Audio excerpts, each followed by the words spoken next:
Que alegria estar com vocês aqui. Um presente do Senhor para mim, para o Miguel. É a primeira viagem que o Miguel me acompanha. E eu sei que Deus tem um propósito lindo nisso, né? Nada desperdício. Eu queria que você abrisse comigo a sua Bíblia em Mateus, capítulo 18. Mateus 18. A partir do verso 23. Nesses dias nós temos conversado entre mulheres, né, sobre o propósito para o qual nós existimos.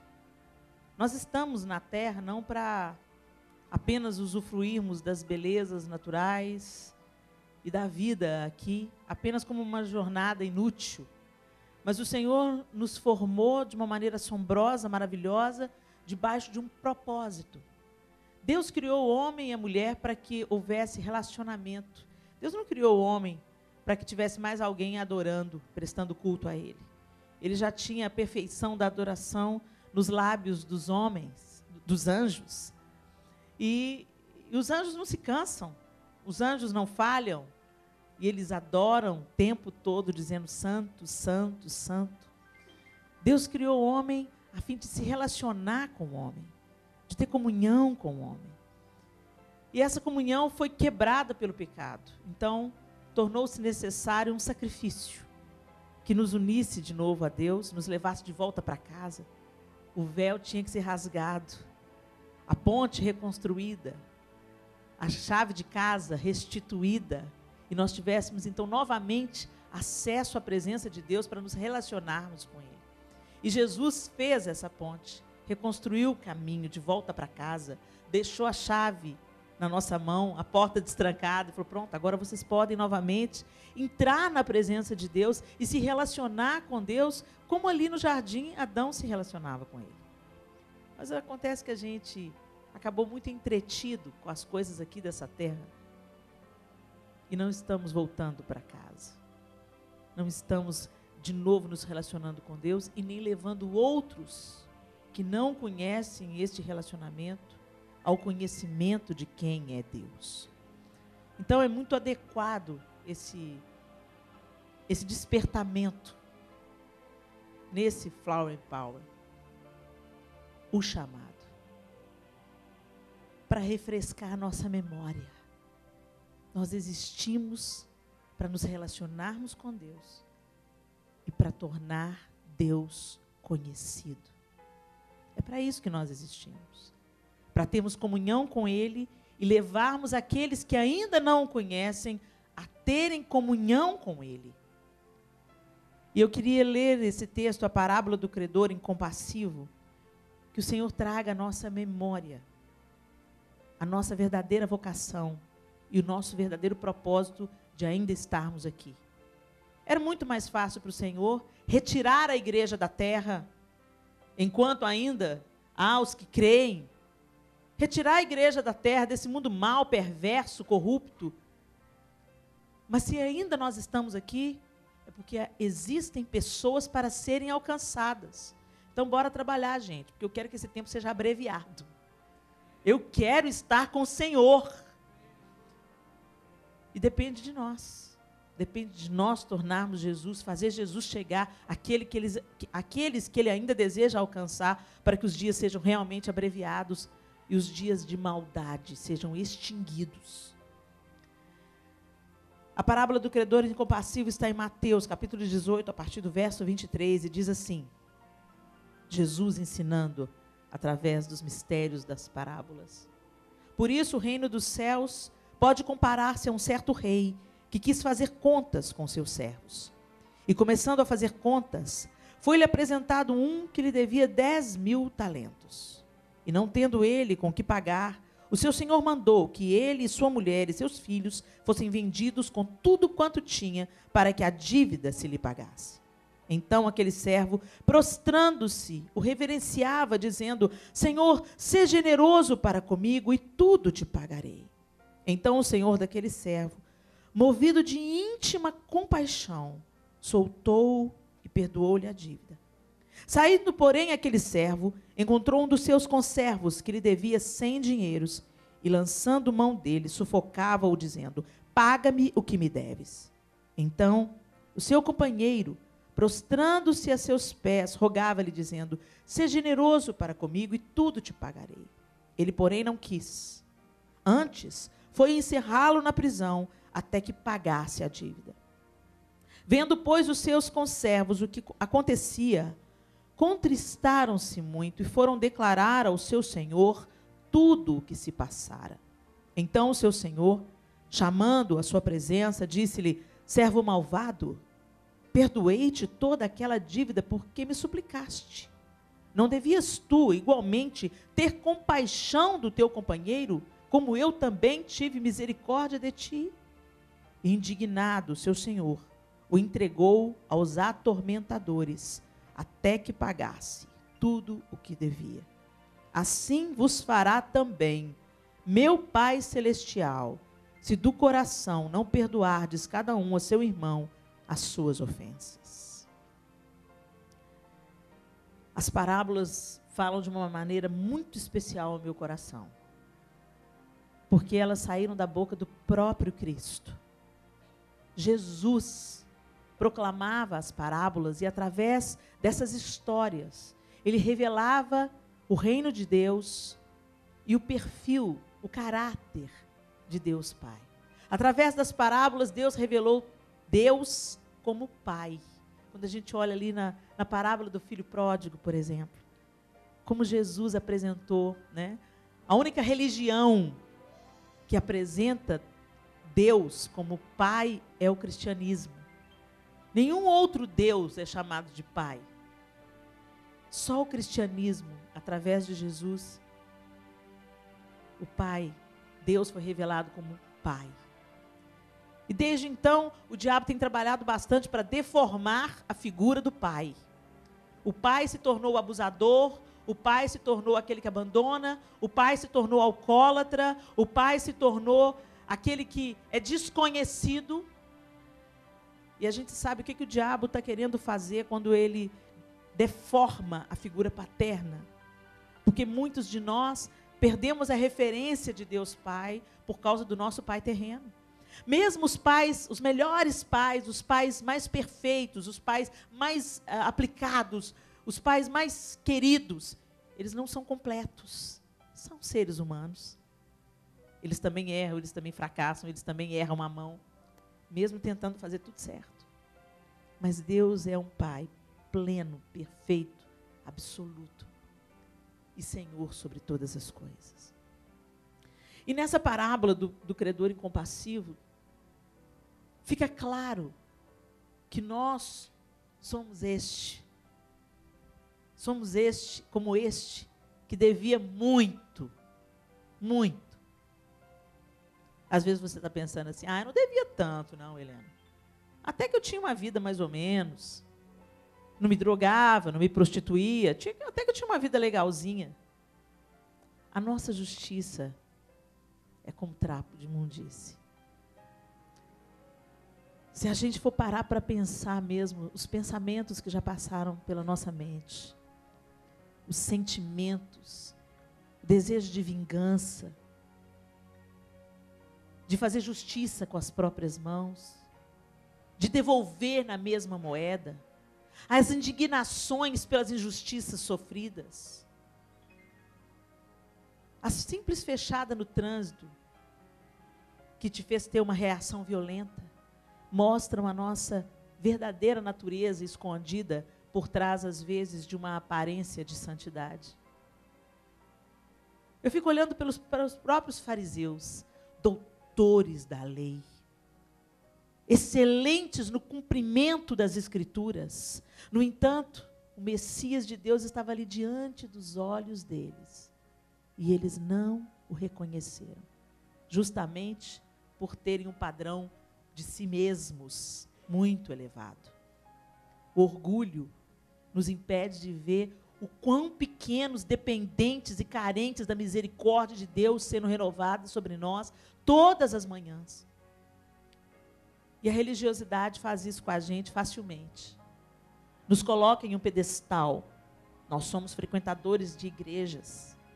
A gente canta no louvor, a gente toca, a gente faz tudo certinho e a gente confia nas nossas obras e não na obra do Senhor através de nós.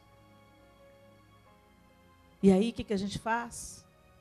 Sem perceber, exatamente como esse homem descrito aqui, não exercitamos compaixão para aqueles que precisam recebê-la. Como é fácil a gente entrar pelo caminho da religião e não pelo caminho do relacionamento com Deus. Porque relacionamento, eu volto a dizer, relacionamento dá trabalho. Para você exercitar a religião, é muito fácil. É só você frequentar uma igreja, entregar o dízimo, as ofertas, adotar o crentez fluente. Você não fala mais palavrão, agora você fala, sangue de Jesus tem poder. Está amarrado. Misericórdia. Aleluia. E aí você começa a se achar um cara mais limpinho. Você começa a pensar, puxa, até que eu melhorei. Agora eu não falo mais palavrão. Eu não canto mais música do mundo. E aí você começa a se sentir mais limpinho. E começa a atribuir isso a você mesmo, ao seu próprio esforço. É o Senhor quem nos santifica. É o Senhor quem vai arrancando os nossos carrapichos. E é o Senhor que vai nos dando banho todo dia. Eu gosto daquilo que o meu pastor fala, ele fala que santo não é aquele que nunca peca. Santo é aquele que se lava todos os dias no sangue de Jesus. As misericórdias de Deus precisam se renovar sobre nós todas as manhãs, porque senão, ai de nós. Mas aí a gente adota essa postura aqui. O cara tinha acabado de ser perdoado de uma dívida exorbitante. Mas aí, logo saindo dali da presença do seu Senhor, que perdoou a sua dívida, encontrou outro que devia. E devia um valor muito menor. Não sou eu que estou dizendo, é a parábola que está dizendo.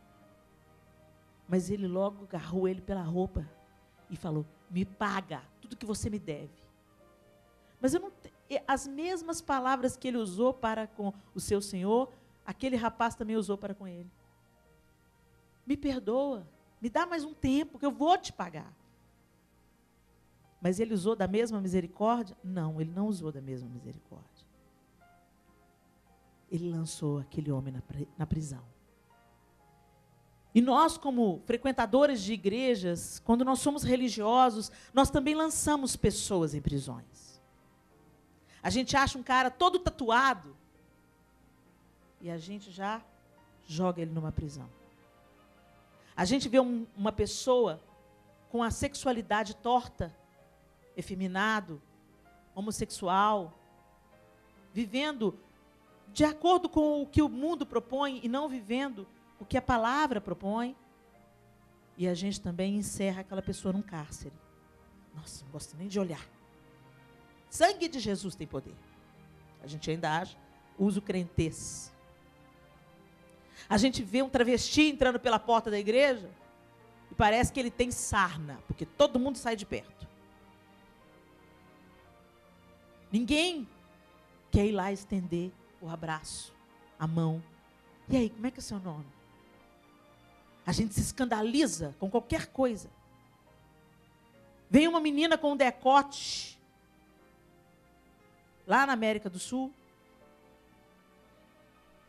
e as mulheres ficam extremamente incomodadas, preocupadas com os próprios maridos. Eu entendo, meninas, eu entendo. A gente fica meio indignada mesmo. Mas a gente tem que aprender, deixar o Senhor ajustar o nosso olhar e colocar em nós o olhar que também nos olhou um dia. O mesmo olhar que nos olhou imundos, mas nos viu justificados. O mesmo olhar que não olhou a roupa que a gente estava usando, o tipo de vida que a gente estava levando, mas nos olhou com amor, compaixão. A maior arma da igreja, a mais poderosa, é o amor que não julga. Eu olho, eu vejo que o estilo de vida está equivocado. E por isso mesmo eu amo um pouco mais. Porque eu penso, uau, está ali uma pessoa, ó, que está no alvo do Senhor. É a prostituta, é o drogado, é o cara que está batendo na esposa, é aquele que Deus precisa alcançar. E eu sou igreja, eu sou o corpo do Senhor na terra. Eu sou o abraço. Eu sou as mãos. Eu sou a resposta. Mas será que é isso que está acontecendo? Será que essa é a maior característica da igreja evangélica hoje no mundo? Será que quando a mídia fala da gente, quando as pessoas falam da gente, quando as pessoas que são de outras religiões falam da gente, a maior evidência que eles veem em nós é aquele povo que ama. Aquele povo que cuida, aquele povo que acolhe, aquele povo que é simples. Aquele povo que a gente se sente tão bem junto com eles. Será que nós somos esse povo? Aí você talvez já esteja assim, é verdade. A igreja evangélica está passando por uma crise. Eu não estou falando do todo, estou falando de você. Você é igreja evangélica. Eu sou a igreja evangélica. E se tem 1 milhão de crentes meia boca, distorcendo o evangelho de Jesus Cristo, então eu serei a resposta. Eu vou tomar a responsabilidade para mim e não julgar a culpa no outro. O problema não é a maldade se multiplicar. O problema é o amor ser silenciado. O problema não são os maus trabalhando. O problema são os justos que se calam e se omitem. O Senhor está nos chamando aqui, nos reunindo aqui. Nós não somos uma multidão. Deus não precisa de multidão. A multidão é aquela que é levada pelo vento. A multidão, a mesma multidão que andava atrás de Jesus, caçando milagre, foi a mesma que gritou, crucifica! Crucifica! Que o sangue dele caia sobre os nossos filhos. Eram os mesmos caras. A multidão é levada por aquilo que a maioria vai. Maria vai com as outras, é o vento. Não há estabilidade na multidão. A multidão vai de acordo com as suas emoções, é movida pelas suas emoções. A igreja não é feita de multidão. A igreja é feita de pedras vivas, homens e mulheres comprometidos com o verdadeiro evangelho de Cristo, que não buscam interesse pessoal, mas aprendem a tomar a sua cruz e a seguir a Jesus. O negue-se a si mesmo, tome a sua cruz e siga-me, continua valendo. O que a Bíblia fala sobre larga é a porta que conduz à perdição, mas apertado o caminho que conduz à vida, e poucos são os que acertam com ela. Repete comigo, poucos são os que acertam com ela.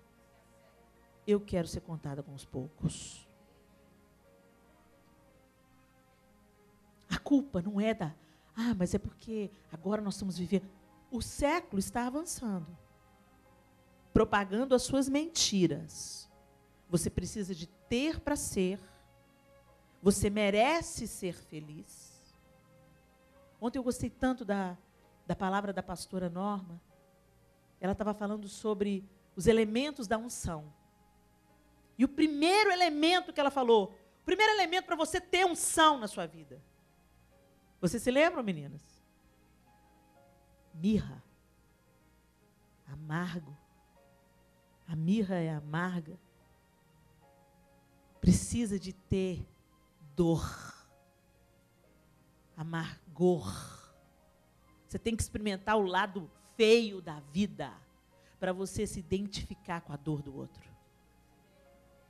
Jesus não começou o ministério num palácio. Jesus começou o ministério no deserto. Mas a gente quer se autopromover. A gente quer conforto. A gente não quer nem abrir a boca para orar. A gente só quer ter o trabalho de ouvir e falar amém, amém. Ontem eu fiquei impressionada com a igreja hispana aqui, pastor. Que coisa linda quando fala, vamos levantar um clamor. Todo mundo ora, todo mundo abre a boca. Eu falei, que coisa linda, eu fiquei assim, que coisa linda. Está todo mundo orando mesmo. Eu até abri meu olho, assim, deu uma espiada. Que máximo. Eu pensei assim, quando eu ouvi, eu pensei, está todo mundo conversando enquanto alguém está orando? Não, estava todo mundo orando, junto. Levantar um clamor, todo mundo junto. Nós, brasileiros, não fazemos isso. Vamos orar. Aí a gente está tão acomodado, gente. Vocês me desculpem, mas eu também estou me incluindo, tá? Não estou pagando pau para ninguém aqui, não. Estou me incluindo. A gente tem preguiça até de orar. Manda ficar em pé, a gente fica doido para sentar. Não, está demorando, né? Esse louvor está demorando 3 músicas. Meu Deus, eu fico pensando, Senhor, o que vai ter que acontecer com a sociedade ocidental para a gente acordar do sono do conforto? Porque Jesus deixou o conforto. E se esvaziou. E que conforto, gente? Ele saiu da presença da perfeição. Ele não conhecia o que era dor, frio, calor, fome, necessidade fisiológica. Só a encarnação de Jesus foi muita humilhação. Quem aqui já entrou numa mansão? Numa casa muito bem equipada, cara, com tapetes caros? Alguém aqui já teve acesso? E quem aqui já entrou num barraco de favela? Você sabe a diferença, não sabe? Até no cheiro. E o interessante é o seguinte, para vocês verem como é que a nossa carne é, desculpa a palavra, vagabunda. Você entra numa casa, numa mansão, você pode nunca ter pisado numa mansão. Quando você entra, você se sente abraçado. Eu nasci para isso, Jesus. Olha o tapete, nossa. Deus. Você servida. Ai, máximo. Uma vez, o Diante do Trono foi para uma gravação, e houve uma parceria, e levaram a gente para o Sheraton, do Rio Grande do Sul, de Porto Alegre. Tinha menu de travesseiro. Eu falei assim, ok. Eu ia comer, o garçom não deixava eu levar o meu prato para a mesa. Eu fazia o meu prato, ele vinha e pegava o meu prato. Eu, cara, que isso, moço? É meu? Não, senhora, eu vou levar até a mesa. Eu falei assim, meu Deus, eu acho que eu acostumo com isso, fácil. Mas o Senhor, pela sua graça e misericórdia, me levou uma vez e, coincidentemente, Miguel estava com a gente. Então, Miguel, é a segunda viagem que você viaja comigo. Miguel era menino. Nós fomos pregar num lugar, um acampamento de jovens, no interior de Pernambuco. E eu, o João e o Miguel ficamos num quarto, gente, que tinha tanto buraco na parede que eu ficava pensando qual dos bichos iam sair do qual buraco primeiro. Os morcegos voavam sobre a nossa cabeça. Dentro do quarto. Um calor de 40 graus melado. Mas não dava para você ficar sem cobrir por causa dos morcegos. E o único ventilador que estava no quarto era desse tamanhozinho que fazia parecia uma metralhadora. Aí nós fomos comer, primeiro dia que eu pus o garfo na boca, a comida estava bonita, e eu amo a comida do Nordeste, né? O povo abençoado para cozinhar. Gente, mas foi providência de Deus aquele acampamento, porque a comida estava salgadinha. E ela só descia com água atrás. Glu, glu, glu. E o Senhor falando comigo, é só para você entender que eu te quero disponível para qualquer lugar. Quem quiser vir após mim, negue-se a si mesmo. Se você está só pronta para o palácio, para o Sheraton, você não é digna de mim. Se você, para pregar, tem que ser só acima de 100 pessoas, você não é digna de mim. Porque eu mudei a minha rota para encontrar com uma mulher na beira de um poço. Eu fui a Gadara por causa de um. Você não é digna de mim se você não estiver disposta a fazer o mesmo. Quando Jesus falou, negue-se a si mesmo, ele estava querendo dizer isso. Saia do seu lugar de conforto. Derrame a sua vida, porque eu deixei o palácio e vim para um barraco de favela, que é essa carne. Quem quiser vir após mim, negue-se a si mesmo. Tome a sua cruz e siga-me. Cruz não é a sua sogra. Cruz não é aquela pessoa difícil que fica entalada na sua goela. Cruz não é a decisão do pastor que vai te custar alguma coisa. Cruz é quando a vontade de Deus, vertical, atravessa a sua, horizontal. Quando a vontade de Deus tem que prevalecer sobre a sua vontade. Era exatamente isso que Jesus estava dizendo. Pai, se possível, passa de mim esse cálice. Contudo, que não seja feito o que eu quero, mas o que tu queres. Vai ser desconfortável para mim, vai doer, mas essa é a tua vontade. Então, estou aqui. Senhor, eu vou ter que sentir a sua ausência por algum tempo, por causa dos pecados que serão projetados em mim. Senhor, vai doer demais, mas eu estou aqui. Que seja feita a tua vontade, não a minha. Mas a igreja ocidental, no Brasil, na América, ela se tornou uma igreja centrada em si mesma. Uma igreja que acolchou as suas cadeiras para você se sentir mais confortável. É muito bom a gente estar aqui. Mas isso aqui serve para a gente recarregar as baterias e ir derramar sobre o outro. Não é para a gente se tornar obeso espiritual. E simplesmente assinar um cheque para alguém sujar as mãos por nós. Isso não é evangelho. Deus não mandou um anjo. Deus mandou o seu filho. E Jesus falou, eu vou. Eu aceito. Como nós podemos dizer que nós somos cristãos se nós nos contentamos em apenas depositar no gasofilácio a nossa oferta, o nosso cheque, como quem diz, alguém suja as mãos por mim, eu estou pagando. Deus está nos chamando para nós comprometermos o nosso sangue nessa obra. Se tiver que lavar banheiro, vamos lavar banheiro. Uma mulher que para mim é um exemplo. Nesse tempo, que viveu no mesmo tempo que eu. Madre Teresa de Calcutá.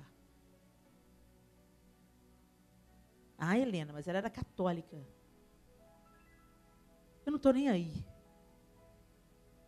Mas me escandalizou o dia que alguém falou assim, eu queria ter falado de Jesus para Madre Teresa de Calcutá. Eu falei assim, rapaz, acorda. Madre Teresa de Calcutá foi uma das mulheres do nosso tempo que viveu o cristianismo. Ela realmente abriu mão da vontade dela. Ela era professora numa escola cara. Numa escola de freiras. Que só lidava com crianças ricas e abastadas. E eu vi um documentário sobre a vida de Madre Teresa, e ela dizendo, eu ouvi a voz do mestre falando, cuida dos meus. Sai desse lugar e vai cuidar dos pobres e necessitados, porque estes são meus. E eu obedeci, foi o que ela falou. Acho muito difícil o diabo ter dado uma ordem dessa. E ela, mostrando o filme, gente, eu via Madre Teresa, ela não mandava, ela tinha uma equipe que trabalhava com ela, outras irmãs da mesma ordem que ela, mas ela punha a mão na massa. Gente, as cenas que eu vi naquele documentário, eu fiquei estarrecida. com o grau de doença que tinha o povo, que ela punha a mão. E ela falava, tem muitos aqui que estão em estado terminal de AIDS. Eles não têm como ser curados, mas eles vêm para ter conforto, para morrer no conforto, numa cama limpa. E ela passava a mão no rosto, e dava carinho, e dava comida na boca desses caras. Se isso não for cristianismo, me ensina então o que é. Ela literalmente abriu mão do conforto, tomou a sua cruz e seguiu Jesus. Nós temos algumas diferenças? Temos. Mas Deus é que vai exercitar julgamento. Agora, o que eu vejo em Madre Teresa de Calcutá foi uma mulher que honrou o nome cristã. Ela recebeu o Prêmio Nobel da Paz. Sabe o que ela falou? Vai ter festa? Me dá o dinheiro que vocês vão fazer a festa para mim, para eu dar para os pobres. O prêmio que ela recebeu, ela investiu nos pobres. Ela fez o que o mestre fez. Será que nós estamos fazendo isso, pelo menos em menor escala? Os nossos closets não cabem mais tanta roupa. Não cabe mais tanto sapato. A gente trabalha sempre querendo um pouco mais. Mas o cristianismo nos convida a aprendermos a sermos felizes com menos. Deus pode te fazer feliz com aquilo que Ele tem te dado. Você não precisa de mais para ser feliz. É isso que eu tenho tentado ensinar para os meus filhos. A nossa sociedade estimula um estilo de vida consumista. Eu tenho que ter aquele celular para ser aceito. Eu tenho que vestir aquele tipo de roupa para ser aceito. Não, você pode ser feliz com aquilo que Deus te dá. E, gente, Deus é tão lindo que, às vezes, Ele faz uns mimos para a gente. Mas você não pode ter o seu coração nas coisas, mas nas pessoas. Pessoas são mais importantes do que coisas. Relacionamentos são mais importantes do que dinheiro no banco. São mais importantes do que títulos. E o Senhor fala através dessa parábola.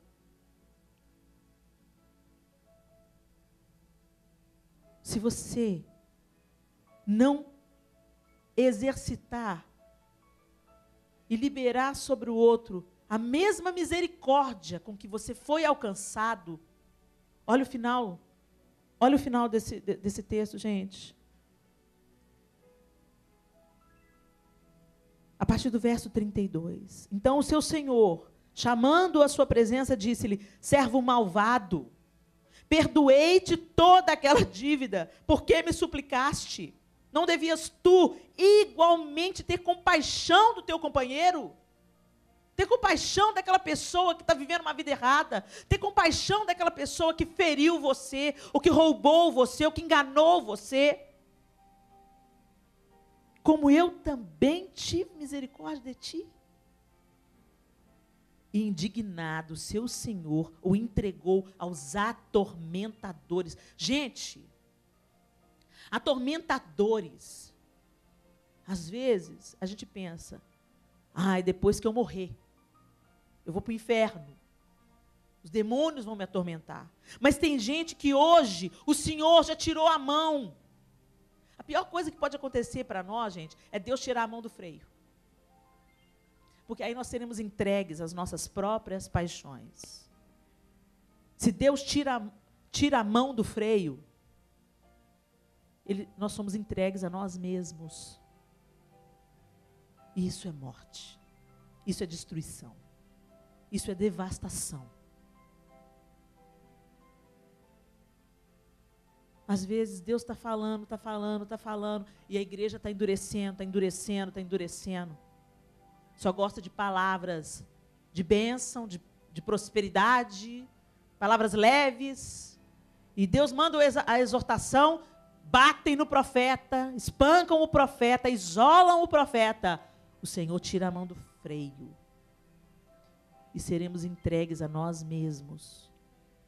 Tem gente que hoje já está vivendo debaixo da mão dos atormentadores. Mas pela graça e por Jesus, você pode se arrepender e fazer o caminho de volta. E falar, Senhor, eu quero viver a tua proposta de cristianismo, e não esse cristianismo barato que eu tenho vivido, centrado no meu próprio umbigo, egoísta, onde eu quero só receber bênção e misericórdia e perdão, mas eu não quero estender bênção, misericórdia e perdão. A igreja que não estende bênção, misericórdia e perdão não é igreja. É inoperante, sem autoridade. E fatalmente será envergonhada por Satanás. Porque vive debaixo das regras dele. E eu quero te perguntar nessa manhã, debaixo da bandeira de quem que você tem vivido? Qual é o tipo de cristianismo que você... É uma pergunta muito pessoal, gente. Eu não estou falando dessa congregação. Eu estou falando de você, pedra viva. Igreja. Você que deveria ser o transporte do amor de Deus. Templo do Espírito Santo. Que tipo de cristianismo você está vivendo? Você está estendendo a misericórdia, a compaixão e a graça com o qual você foi alcançado? Ou você só assina os cheques? Você gasta seu tempo com pessoas ou você gasta mais tempo no shopping? Na internet? Porque relacionamentos virtuais são mais fáceis. Te encheram a paciência.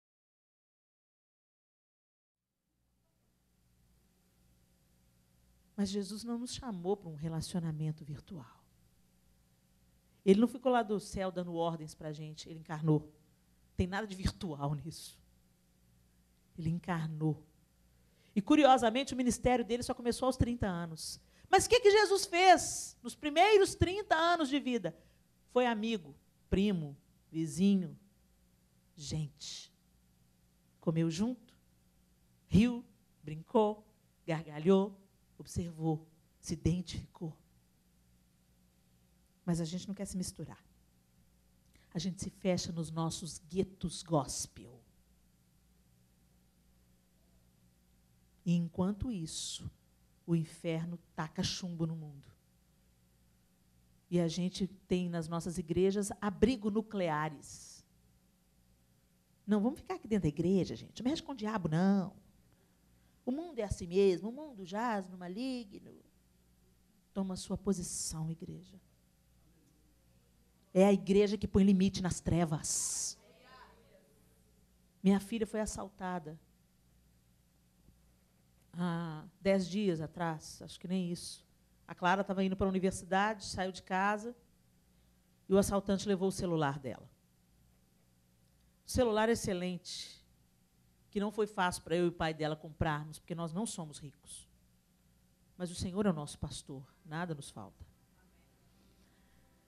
E quando eu tinha acabado de orar pela Clara, ela saiu de manhã e eu estendi minhas mãos e eu abençoei o dia dela, orei pela vida dela, como eu sempre faço. E voltei para a cama para dormir mais um pouco. Não passou 3 minutos, o interfone tocou. Quando o interfone tocou, o Espírito Santo já falou comigo. É a Clara que está voltando, ela foi assaltada. Eu pulei da cama, saí correndo, abria o portão antes de saber que era ela. Ela, mãe, mãe, chorando. Eu fui, abracei a Clara, apertei a Clara. Ela foi assaltada, mãe. Levaram meu celular. A Helena carnal falou, mas Deus, eu acabei de orar por essa menina, por que o senhor não livrou? Eu não falei, pensei. Aí eu, fica calma, minha filha, fica calma. Tal. Olha, podia ter sido muito pior. Você está inteira. Celular, Deus dá outro. Tem coisas que levam da gente que não tem jeito de ser restituído. Aí ela ficou muito triste. E ela passou o dia mal, muito mal. E aí o diabo, que não perde oportunidade. Está vendo? Que fé é essa? Cadê o seu Deus? Você não orou? Você não estendeu as mãos? Você não é autoridade? E aí? Vai embora desse país. Você não quer ir embora do país? Pois é, chegou a hora. Vai embora. E eu falei assim, é mesmo, quer saber? Eu quero ir embora mesmo. Eu já estava querendo isso mesmo. Eu quero ir embora. Me deve ir embora daqui, Deus. O Senhor é lindo, né? Ele falou, tá, deixa a sua Eva deitar de novo, que a gente conversa. Deixa a Eva voltar para o lugar dela. E aí, a gente vai acalmando, e o Espírito Santo, e a gente vai buscar respostas nele. Senhor, me ajuda, eu tô amargurada. Estou com raiva desse assaltante, vontade de dar nele. Porque o dinheiro que eu ganho não é em qualquer lugar que eu ganho, não. É a tua igreja que investe na minha vida, comprando material. O dinheiro que meu marido ganha não é de qualquer lugar, não. É do trabalho, do suor do trabalho dele. Como é que vem um vagabundo de um ladrão e leva? Aí o Senhor falou assim, aquieta-te e levanta-te. E eu lembrei de uma oração, de uma coisa que uma amiga minha falou, a Soraya, cantava comigo no Diante do Trono. Uma vez a Lagoinha convocou as pessoas para abraçarem Belo Horizonte, para as pessoas irem para a Avenida do Contorno, onde a cidade de Belo Horizonte foi idealizada, que existisse só dentro da Avenida do Contorno. Hoje já quintriplicou, não sei nem como é que fala isso, muitas vezes mais a cidade transbordou da Avenida do Contorno. Mas, simbolicamente, nós iríamos abraçar Belo Horizonte ali na Avenida do Contorno e iríamos orar pela cidade. E nem todo mundo da igreja aceitou o chamado do pastor Márcio. Muita gente não foi. E a Soraya ficou muito indignada, assim, uma indignação profética. E ela falou assim, o que vai precisar de acontecer com os nossos filhos para nós nos levantarmos e colocarmos limites no avanço das trevas? E foi aquela mesma palavra que Deus ministrou ao meu coração por causa do assalto da Clara. O que vai precisar de acontecer com seus filhos para você tomar a sua posição nesse bairro e colocar como igreja do Senhor limite no inimigo? Só no meu quarteirão tem 4 crentes, 4 famílias cristãs. Mas a gente fica todo mundo recuado. É assim mesmo, final dos tempos, Final dos tempos é mesmo, é fato. O amor vai se esfriar, a violência vai crescer, mas no meu pedaço, não. No meu pedaço, não. Eu tenho que me levantar em defesa da minha cidade, do meu bairro, do meu país, e orar e falar, Satanás, aqui não, recue. Vai cantar em outra freguesia, mas onde tem a igreja do Senhor, Ele coloca limite em você.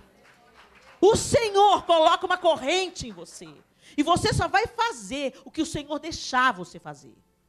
Você não tem toda a liberdade, não. Porque você não está livre, não está solto. Aqui tem igreja do Senhor para te resistir. Sujeitai-vos a Deus. Resistir ao diabo. E ele fugirá de vós. Mas estamos tão preocupados com a nossa própria vida que a gente coloca cerca de arame farpado. Coloca eletricidade ali e pensa, estou protegido. Senhor, guarda a minha casa, guarda os meus filhos. E o Senhor está querendo nos chamar para estender esse lugar de proteção com as nossas intercessões. Guarda o meu bairro, guarda a minha cidade, Senhor. Engrossa aqui as fileiras da tua igreja, do teu exército, não em número, mas em pessoas comprometidas com o teu reino. Será que você pode atender a esse chamado, igreja? Feche os seus olhos. Antes de nós orarmos, eu quero que vocês tenham um momento de reflexão. Eu quero que vocês olhem para a vida de vocês, porque eu não conheço. Cada um aqui tem uma particularidade, um temperamento, uma família. Somos pessoas diferentes. Mas eu quero te perguntar. Você está vivendo a proposta de um verdadeiro cristianismo que coloca o outro em primeiro lugar? Ou você tem vivido apenas em prol de benefício próprio? Você divide, compartilha aquilo que Deus tem dado a você em talento, em tempo, em finanças? Ou você só tem guardado e acumulado para si, ou usado em seus próprios interesses e autopromoção?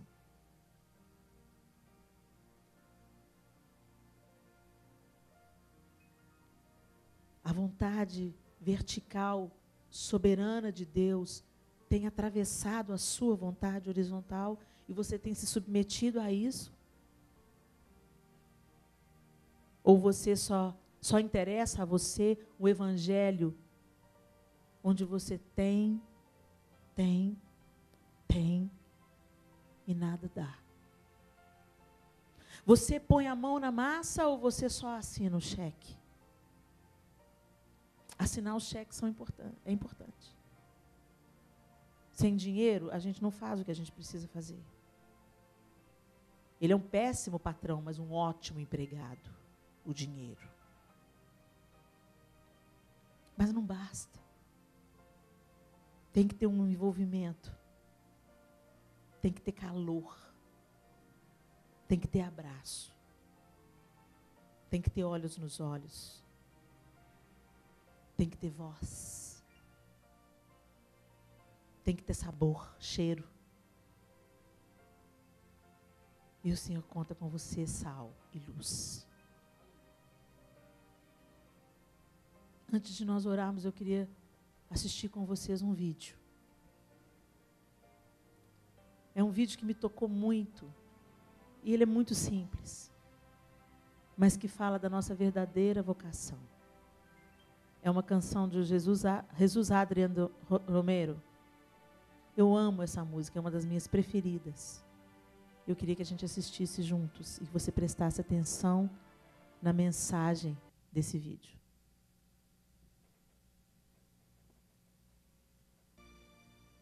A igreja precisa derramar o amor que um dia nos alcançou, nos curou, nos transformou.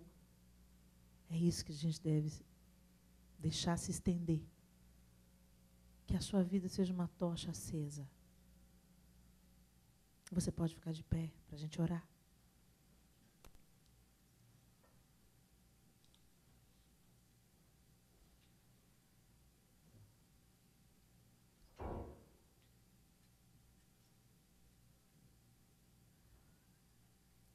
Eu gostaria que você fizesse um compromisso com o Senhor.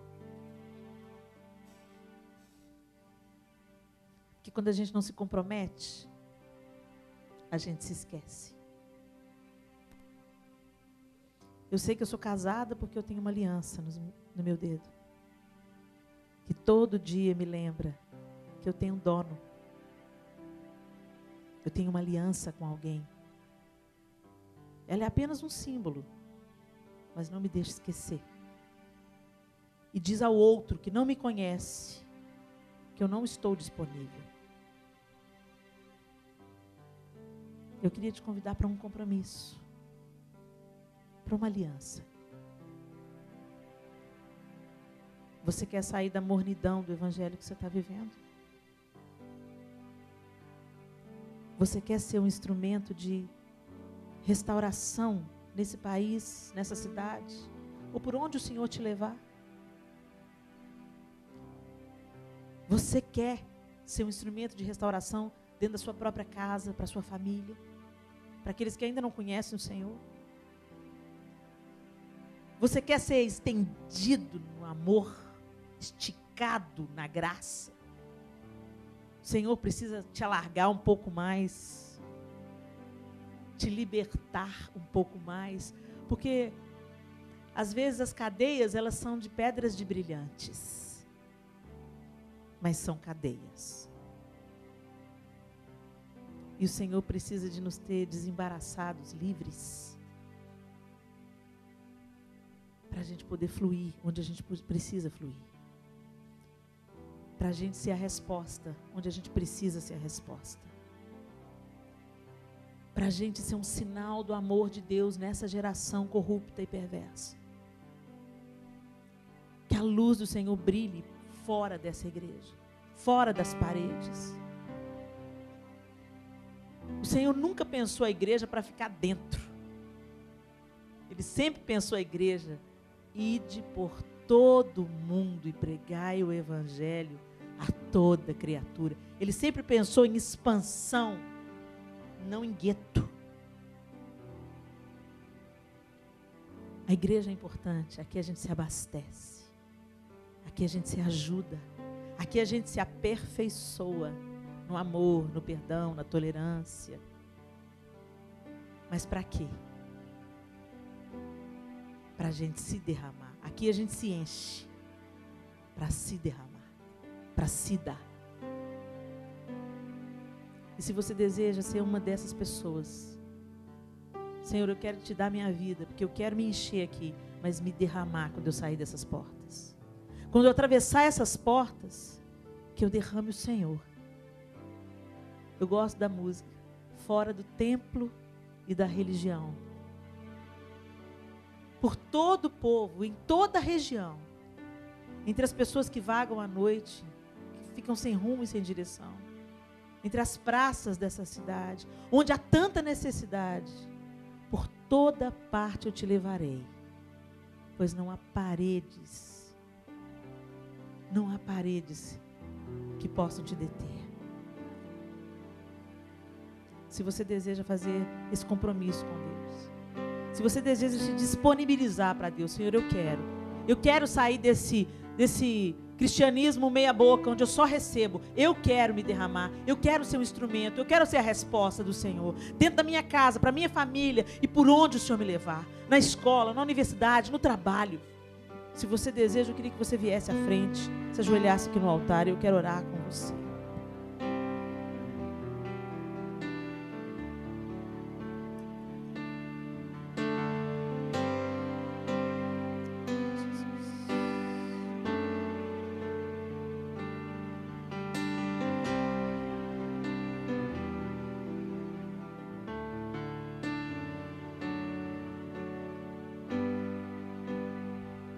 The more I seek you,